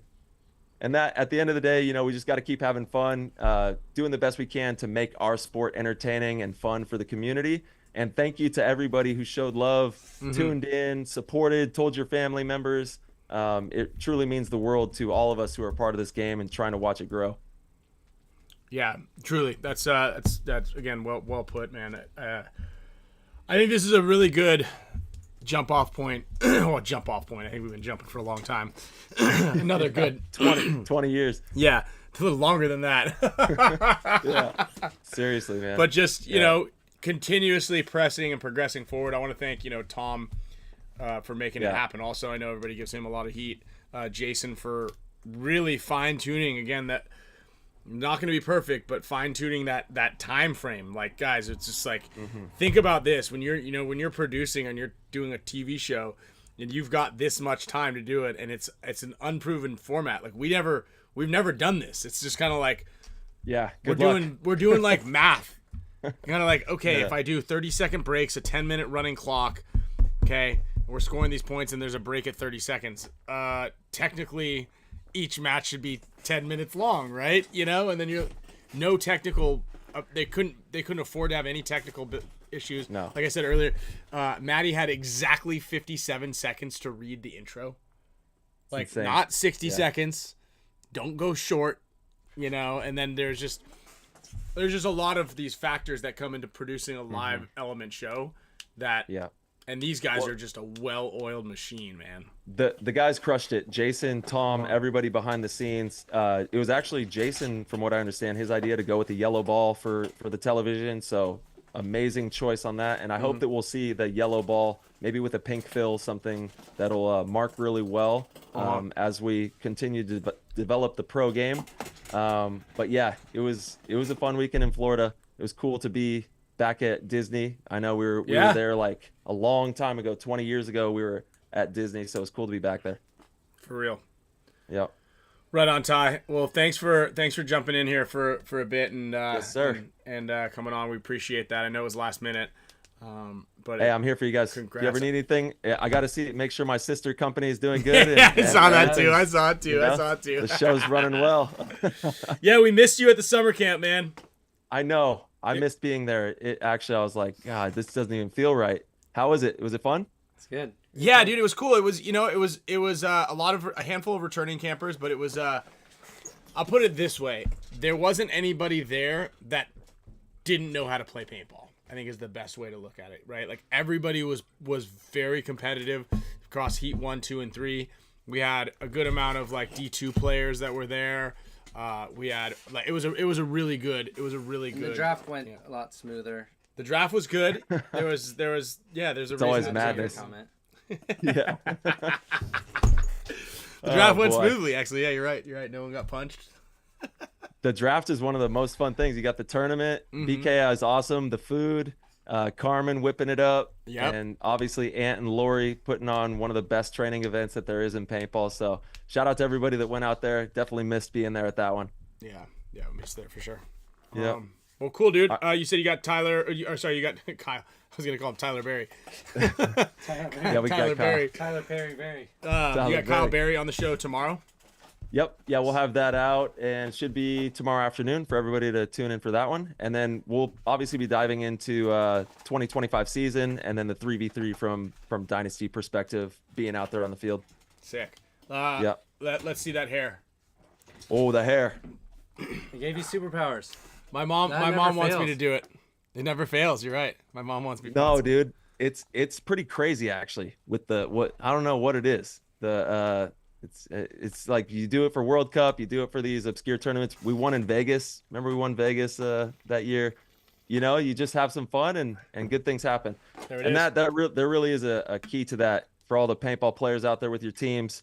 Obviously take it very serious, but you also got to make sure that you keep the energy in the right direction and people are enjoying themselves, because you're going to do way better out there when you're having fun. It's just the way it is. That's just how life is going to be. You got to have thick skin and have fun. That's it. Yeah. And yeah, don't be soft and go play some good ball and have some Be fun. soft and have a good time. That's it. Yes, sir. If we could leave with any good message, that's the one. Let's go. That's it. Oh yeah. All right, man. Well, thanks again for coming on. We're gonna wrap it up and giveaways. Sound that horn. Come on. You know what? You get an air horn. Why not? Yeah, let's go. Ba, ba, ba, ba. Dude, we could turn this thing up and blow everybody's ears out that's watching it from here. Let's go. Well, you guys have fun, and I'll see you shortly. Yeah. See you guys soon. See you soon. Awesome. Later. Thanks, All right. Steve. Later, guys. All right, Tyler Harmon, Play the Game podcast. Thank you very much for coming on, dude. Dude, back-to-back weeks with the PTG crew, right? You having trouble with there? Yeah, Do you want- get some. I use my fingernail. I know how to open these. Kind of I was watching you. Do you want to use some scissors? Sure. I feel like you know how to open those things. Yeah, I'm a professional. I thought so, and then you look like a raccoon trying to get into the garbage pile right there. So yeah, I think everybody's on the same page. I think you should definitely watch it tonight. Let me know what you think. But I think everybody's like, yeah, everybody felt the same way. It was a little too fast. It's hard to watch. Shout out to our sponsor, NECTR, in here for making childproof cases here for the non-nicotine. Maybe this one is childproof because it's hot. It's having a pain your lime. Be careful, this one's spicy. We didn't do the sponsor shout out, but the NECTR boys, you get a little discount down below. We throw in NECTR in every single outgoing package. We've got a Gen X global pod inside of here with some NECTR. Speaking of the sponsors, if you guys bought a jersey from me, a Team USA jersey, came in the NECTR bag with a little NECTR pouch. We need to get some NECTR Dynasty stickers. Or sorry, not Dynasty. NECTR Spick and Span stickers. He said that they were gonna make like a special puck sticker that we put on here. Yeah. I like that move. Got Atomic Apple in the studio. This is my favorite. Mild mint and the green, whatever the glacial mint one. Get you through the day out there. Kyle, any juice? Still No noodling. Still noodling. juice. I mean, honestly, I was planning, and I needed to talk to a couple teams and work out some stuff over the weekend. But it, like, I mean, you know, Ryan, it's like once that weekend starts, you have like No time. yeah. It's all. I think it's more hectic than like the summer camp. Yeah, you know, it's crazy. I think the same thing, man. I was like, I'm gonna get back on these emails, or I need to film something on one of the days. Yeah. And it was so hot. The first day was 7 a.m. till 8, we left at 8 p.m. Yeah. Second and third day were a little bit, but then I had Scott's engagement party, so I drove down here for an hour and a half and then drove back up. Congratulations, Scott Kemp, by the way. He got engaged this weekend. Let's give him there for him. So, Gurkari Blanco, I am not going to Aruba. I kind of wish I was going to Aruba. Yeah. I'm going back up to SC Village, playing the big games. Big game, baby. Of course, we have an idea, but nothing set in stone here. But So- yeah, I was supposed to. There was just no time between like scouting, trying to like run the Tightwear booth, coach games. I mean, I was coaching 3 teams. That's wild. And look, Yeah, got second to Collision and Premier. They played a great game. I had a good way, I think, to defeat them. look, without giving too much away, I had a very similar thing that I think is like a coaching, player, communication issue. So Kyle and I were talking about a specific play based on what another team was doing. Here's a little pro tip for you guys. And you gave a player, you're like, hey, do this to shoot this, right? And player did it, but couldn't see what you were talking about, and then just didn't say anything, right? That has happened to me multiple times, and I've talked to players out there, and I'm like, hey, what were you doing in this spot specifically, like kind of looking this way?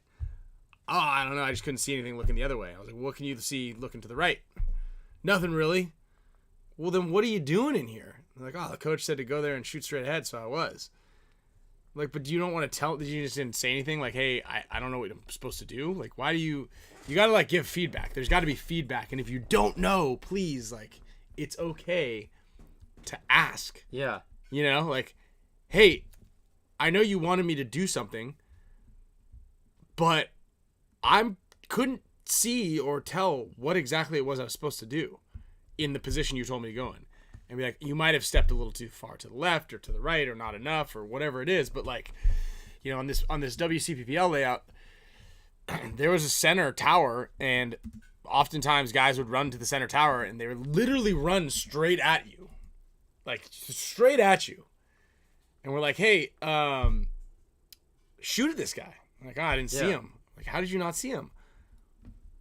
Like, what are you talking about? Yeah, like, and I have like, well, you'll have a guy step out there and shoot it multiple times.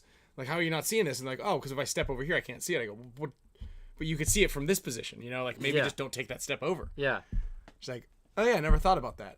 Right? Like this was conversations that were had like all the time, not just this weekend, but it's just like, for instance, like I'll see players playing a specific position. Be like, hey, I just wanted to know, like, because I've looked at the field. And I see you at this brick looking, the Dorito way, and what are you looking at? And I go, I don't know. The coach said to go in there and lock this side down. I go, but can you see the guy move? Yeah. And they're like, no. Well, you don't see that there's a problem there, right? So I know it was something that, like, I know happened to you a little bit. I did that same exact play. My guy didn't release. I was just gonna show that. You gotta send that to me. I'm gonna send this to my guy. Everybody I had to do that was way too frantic. Panic. Oh. We got a penalty. How about this? Here. Boop. Nah. So anyway, no juice from Spicka. You're right, guys. Sorry. Yeah, I didn't have a. I think that's that lesson that we just kind of talked about. Obviously, without naming too many people or names or incriminating anybody. Names have been changed to protect the innocent. Not necessarily just this weekend. This is something actually. Full disclosure, I had this great conversation with Dave Hopkins when I was playing with the Expendables in Australia, or maybe I wasn't even playing with them. I was just watching them. I was like, man, I've been to this brick looking this way. I know you can't see anything. And he's like, I don't know. I was just told to go up there and shoot this way. I'm like, but like, what are you shooting at? You know? And he's like, well, I'll just do what the coaches told me.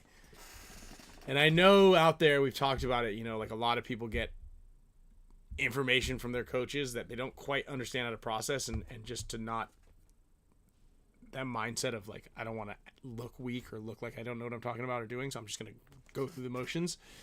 You got to ask the questions. Like, we need to, and especially when you're playing, fast forward to this weekend, when you're playing a blind layout or doing something you don't quite understand, you got to ask as many questions as you possibly can. You got to get as much information as possible to be able to make the best informed decisions. You have to. You can't just be like, I'm going to wing it and hopefully it goes well so that way I get more playing time. Like, we just can't do that. Yeah. Right? Yeah. So, little life lesson for everybody. Yeah. Not But sure. yeah, then our two one thing I was pretty sad about for my D4 team was playing really, really good, and on our quarterfinal match, our game was supposed to start at 12:50, and then at 12:41, I got a phone call. We already started. We're down 1. It's like, what? I get over there. 12:43, down 2. Come back, bring enough points back, but end up not getting enough time to tie it back up to go, which I was pretty frustrated about. And then the team that beat our D5 team in the semis, they ended up going on to win. SoCal Havoc Mob from SD. But I think you might have. I think you had a picture on Instagram when I used to have Instagram earlier today. So, but those guys played really, really well. So, unfortunately, but AJ just told me a good stat. Let's hear it. Where is it? Yeah, another just tidbit. Now, the refs and the organizers aren't always going to love you for this, but you don't ever have to start before your game is scheduled to start. I have to tell people this all the time. We're like frantically freaking out. I'm like, we got 15 minutes to play. They're like, no, the match before us just ended. Like, they're starting the clock. I go, they cannot start the game until the scheduled time. I don't plan on using all of that time, but like, we'll get ready, but I don't want it to affect our first point or our match. Or just in general. maybe be like an hour, like after we get done with our game before the next day, be like, hey, we're trying to speed stuff up. You guys mind if we start in 45 minutes instead of 1 hour? Cool. I'll be there. Yeah, give us a heads up. Don't just rip it. But so AJ, just that again, if you guys are out there and you're not ready to play and your scheduled time has not, if you're supposed to play at 12:50 and it's 12:40 and you're not ready, be like, we need some time. You're allowed to do that, guys. Yeah, I guarantee you, a lot of people do try to get away with more on the field. So just that's a freebie right there. That's a freebie and it's a rule. AJ said since I joined the Lords coaching in D5, they podiumed 5 out of the 7 events, 5 of the last 6. Oh, let's go. Yeah, Kyle Spicka and Marcelo Margot stock up. Ryan Greenspan stock down. So who posted that picture? That was so rough. And then you got Mouse talking shit. Mouse is the worst, dude. This guy doesn't even he posted something. So there's a post. It was like one of these classic case of the Monday. One coach had a great weekend, the other didn't. Here's me blowing the buzzer, and here's Marcelo with a smile. And then Mouse, who shows up at noon or 1 p.m. on Sunday with a case of White Claws, warm White Claws that he drank the night before by himself, goes, the tables have turned, bitch. Like, he didn't even have anything to do with any of it. He put that on your... Yeah.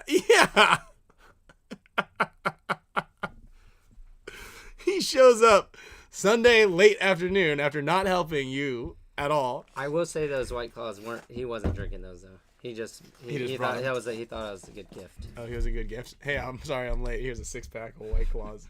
Warm White Claws that he bought from outside of the 7-Eleven. Collision won in Premier. Who won D3? Do you know? We'll pull it all up. Yeah. I think Protocol took D4. Did Havoc win D5? Is that what we're saying? I believe so. Yeah. Yeah. This one. So we get you guys. Yeah, Collision, Premier. The rest of them right there. Collision's on fire. D3 was Shockwave. Shockwave. SPP Shockwave. D4 Protocol.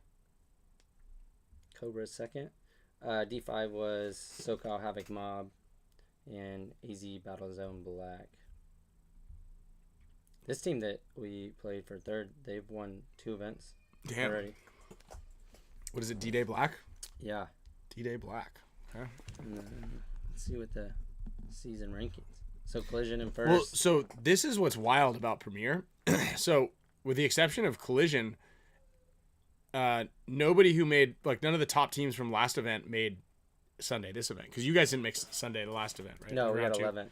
Yeah, and then Vegas Brawlers didn't make it, we didn't make it, and Bloodhawks didn't make it, which is kind of wild. Yeah. Narco's down to 9th place. What did we take on this one? 16th. Damn. There are only 16 teams. Oh, 17. Raw material. Oof. We finished just 1 spot above raw material. Dang. Dang, dude. Dang. Narcos. Hubris. Look it up. That's the word of the weekend on this one. Damn it. Man, we were playing so good too the last couple of weekends. Crushing. So I think I got a really good drill. I think both them and Omega. Omega we lost 4 5-on-3s. And we lost 2 points in the total of 2 seconds with back-to-back majors. Yeah, dang. Defy has a good video. They're gonna, that might be up for coaching one game. I think they're just still editing. I sent it to you, but you can check it out after. But it's gonna come out tomorrow. Oh, okay. Be kind of cool. Little inside look in the pits. There we go. Lots to work on, guys. Where's D5 in second? All right. So what else do we have? So I've got some cool giveaways. We got I forgot to bring this out. This is a jersey that Quinn from Iconic made me. It's not a JT jersey, but I don't even know who makes it somewhere. But I'm gonna give it away. We'll give this to a Mega member. Yeah. A Baltimore Ravens jersey or logo on it. I don't know if you're allowed to do that. The Ravens. Is it say Ravens Raiders? I don't know what that says. In the front. Oh, Rico's Raiders. Oh, Rico's Raiders. I mean, that's a Ravens logo. Yeah, it does. Yeah, that's you're not supposed to. There's Rico. Okay. Then maybe there's another R. Anyway, we'll give one of these things away. They made it for me as a gift for the Ion big game. Speaking of Ion, we're gonna go to Clowns versus Zombies is the next big game, huh? Who's we? I'm in the Dynasty Champions Club. If you're in the Dynasty Champions Club or you're the a all access member, there's a discount code be on the Facebook group and on the Discord channel as well. So it's free entry with the pre-purchase of a case of paint for that. We're also going to have discounts for Decay of Nations. We'll have a really nice little booth set up there. Also, we'll have a couple Dynasty guys at both events. So those are going to be fun ones. Little perks for the Champs Club. An Intel session coming up. Some really good prizes as well. And then we've got... what else is on the docket here? Oh, Paris. I got Paris in a couple weeks. I have a couple weeks off. I'm going to be home. I'm kind of excited for this. There you go. I think I might even be able to surf. I think I got get out in the water. You said the wave. Yeah, you had 4 people texted me yesterday. Like, white waves are great. I'm like, yeah, thanks, dude. Appreciate Jesse it. came back, and so I showed him around a little bit yesterday. He was pretty cooked. We played a lot of points. I'm proud of Jesse too. Well, the whole Premier team, because I think we played something like 55, 60 points total in the tournament, and on one of the matches was 14 points. It's 8-6 against the Vegas Brawlers, which is pretty wild. I'm still doing the show here, hon. Good. All right. Because we're setting a little hard treasure hunt for you. Oh, you're doing a treasure hunt? Okay, go hide everything. I'll come out there and treasure I hunt. already hiding something. Okay, well, I just need 10 more minutes. Mom's making the map. Okay, great. Can't wait. Can you hand me some of those pods right there, please? And we got Can you hand me some of those blue pods? Maybe it's all of your valuables, except that you need. Yeah, all car my keys valuables. and, Yeah, car keys. wallet. How about inside? My car keys and wallet are basically my cell How about phone. the one No, we'll just. inside? Yeah, you can hand me the one in the bag too. No, just hand me the whole bag.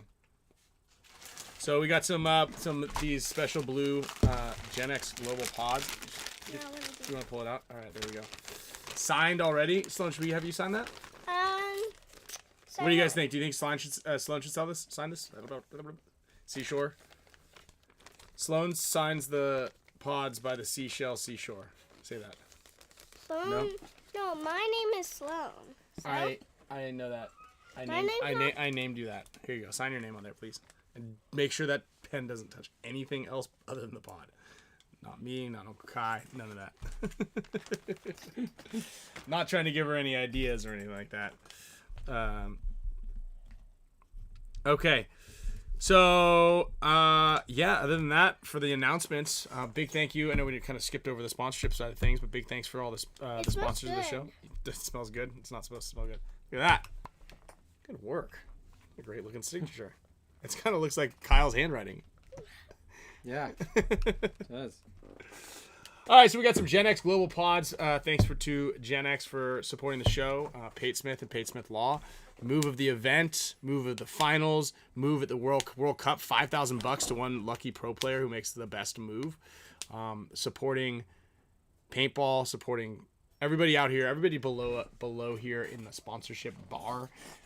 Supports multiple different paintball endeavors, and that's, I think, one of the big key factors and why I feel like everybody out there should be supporting them. It's pretty cool, and it's great to have people on board with like-minded individuals. You heard Junior. He shops at BFPGear.com. Pate Smith and Pate Smith Law, they shop at BFPGear.com. You can get Gen X Global Pods at BFPGear.com. We're all family here. We're all in the same family, right? So we have like a weekly call, maybe a bi-weekly call with Pate Smith and talking to him about how a handful of you guys have reached out to him for legal advice. Again, he offers free legal advice when it comes to insurance claims. So if you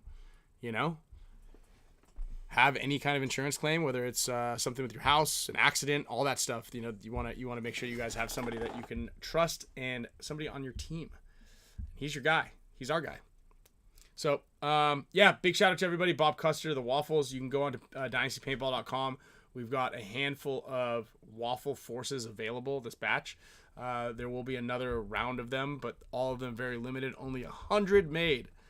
So make sure you guys get on that. It comes with the new onboard 1.3 circuit board from Field 1. It also comes with a limited edition keychain that's numbered and anodized to match your force. So bunch of little cool things. Hey, little G from the bean. Little G from the bean.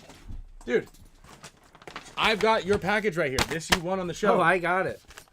You got what? You got the membership. Is that like a random thing or? Yeah, Kyle Spicka. Thanks for. Oh, you just Nice. won. You just won. I'm not gonna put your name on the wheel. Little G, I need your address to put on this package for something that you won. Message our Instagram. I literally put. It just says, Little G. I got the map there. Okay, I'll be out there in a little bit, hon. Don't put it on here. Don't show the map. I won't. Okay. Just- All right, so we're gonna jump over here and get the wheel of names going on. So let's see, 252. Who's gonna win? That I don't know. We're gonna have to I figure hope it's me. out. I hope it's you too. Wait, am I on there? Uh huh. Yeah. But I haven't won yet. There's a lot of card names. hasn't been going. You through just for it just this. yeah, your credit card's declined. Oh, but I know where your piggy bank is. So should we sign you up for the boat membership? What is It's that? the best one you can be, best of all time. Yeah. Okay, I just Wait, need is that that? go get your piggy bank. Bring the whole thing over here because we gotta pay for it. Okay. Yeah. We got it. I'm in Go get your piggy bank so we can put your name on the wheel. You better hurry before we're done spinning. Score. About to get $100 from this girl.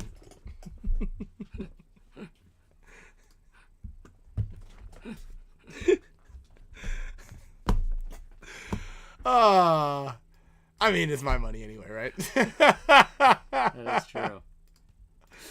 All right, let's get You the should wheel. just, as a joke, one day like empty it out and then put in there like Why does the computer always do that? like an IOU on a piece of paper. Hey, hun, this is an IOU. You're gonna want to hold on to this one. All right, let's spin the wheel. Give away a couple prizes here. We're gonna do the mega members. We're gonna get a jersey, signed pod. Should I tell her that she won, but she hadn't paid yet? See how sad she gets? Or is that messed up? Really ship it to her. Lord man, you're gonna win some Gen X global prizes along with some NECTR from the NECTR boys. Okay, so next week I think we're gonna get Brad from No Hope Photos on. These things have been burning a hole. I've been trying to like give these things away for quite a while now. Benjamin Nunes, man, Ben Nunes wins a lot actually on the show. So I've got these things. I need to give these away. We're gonna give these away next week. Boom, boom. For the boys, actually, I'm gonna wear these ones out in France, and then we're gonna give them away on a future show. But we got a bunch of cool little giveaways that we need. The whole thing. Oh, you brought the whole pig. Okay. Why don't I'm just gonna hold on to the whole thing, then I'm gonna put your name on here. Or should I get the money out first? No, you. Are you good for it? No, I want Okay. you. Okay, I'm gonna put your name on here right now. I'm gonna put it right here. How do I spell it? SLOAN. Got it. Okay. How Okay. about Greenspan? No, I think you're the only Sloan on here, so I'll know.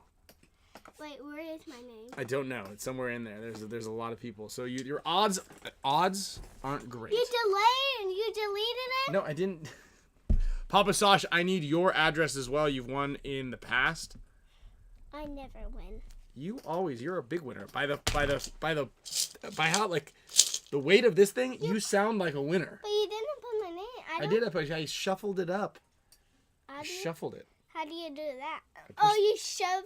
I shuffled it so like shuffling a deck of cards. Oh yeah. I'm gonna tell Mom this. Okay, great. Do I bring my piggy bank? No. We hold this here as collateral until because we gotta get the boat squad money out of it. You gotta pay for the membership, but you're a member for a full month though, so you don't have to pay us till next month. It's called a reoccurring subscription. Yeah, but you're not taking all my money. Not all of it, well, unless you leave your subscription on forever. But I think like we'll talk about it. We'll talk about it. I thought I was bringing my piggy bank back. No, we're gonna leave it here because we gotta shake you down for some loot. Yeah, we'll take care of that. Yeah, we'll take care of that for you. Positive. But why do you only have your own piggy bank? I do, but I've got to It's gonna be transfer a little your bit money. lighter I when got to we bring transfer it money back. from your piggy bank to my piggy bank. Honey. Ferdinand Piano. Yeah, if you just want to put that piggy bank in my backpack over here, Sloan. Yeah, we got to bring it to the real bank. And hey, what are you doing? Get out of here. I'm gonna need this. No, For you your don't money no, in your piggy bank. no, you don't get to put. I'm gonna tell Mom this news. Okay, excellent idea. But tell her you're having fun. Just make sure you're telling her you're having fun. Oh. Please. Okay. Okay. If you guys need any parenting advice, don't take it from me either. Financial advice, parenting advice, medical advice. I mean, movie advice even. I guess Alex says that it's shoddy at best. I don't know what other kind of advice you might not want to take from me.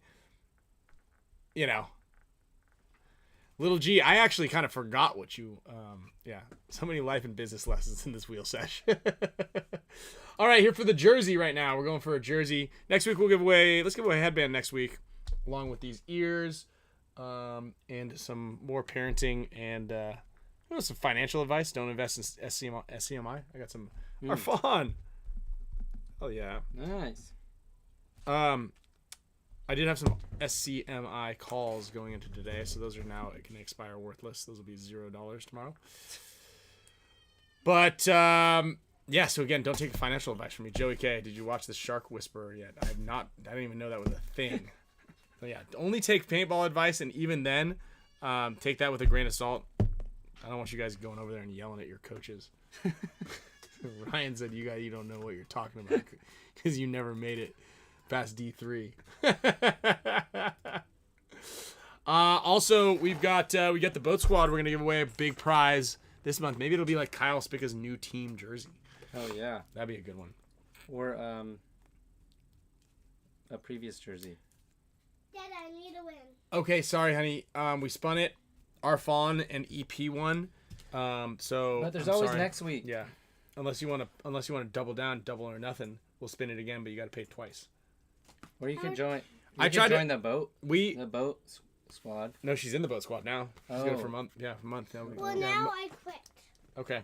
We haven't shaken the loot out of there yet, so we're gonna come by. We'll just come into your room and grab it. Yeah. I know. Well, guess what? At nighttime, I'm stealing your bands. Well, we can get Yeah, some well, good guess money what? for those. Hey, at nighttime it's dark coming over here, and you're scared of the dark, so I bet you won't walk out here and steal any of my bands. Oh, I'm gonna let Mom. Shout out to the boat squad, Joey K. Smart kid. We spun. Oh, Orlando Valencia spun the devoted wheel. Oh, dude, that's what we're gonna give away. We got one more wheel spin. Hey, get out of here. Whoa. Hey, this is how things get broken. No! Okay, here you go. Okay, walk out slowly with this. I forgot, Orlando. I just found another pair of socks when I was in here. I think somebody who won the socks last time. Oh, I did. No, you didn't win the socks. They didn't collect them. They didn't have their address. So I've got another pair of Orlando's devoted socks. I literally saw these things last week when I was looking for something. So check these socks out. We got it's like athletic hospital socks. These are great for chasing kids around on the floor, wearing them. They get grip in the sock or in the cleats. Maybe some Pilates or something. Dude, Pilates. These things are rad, actually. These work really well. We're gonna spin one more wheel. Let's go. Boom, boom. Who's it gonna be? Who's it gonna be? Who's it gonna be? Socks. Orlando, put your link in here. Omega Paintball. Papa Sosh again. Papa Sosh going back to back. Papa Sosh, I do not have your address, Papa Sosh, and you actually have one before. I think there's a box right here that says Papa Sosh on it as well. So, all right, guys. Well, thanks a lot for tuning in. Thank you to all our sponsors: NECTR, Energy, BFPGear.com, Gen X Global, and Pate Smith Law. Thanks to Tyler from Play the Game, PTG, and congrats to the Impact. Good job to the Dynasty guys for holding it down. Congrats to Kyle for coaching 8 different teams and remembering every single person's name somehow. I'm coming back.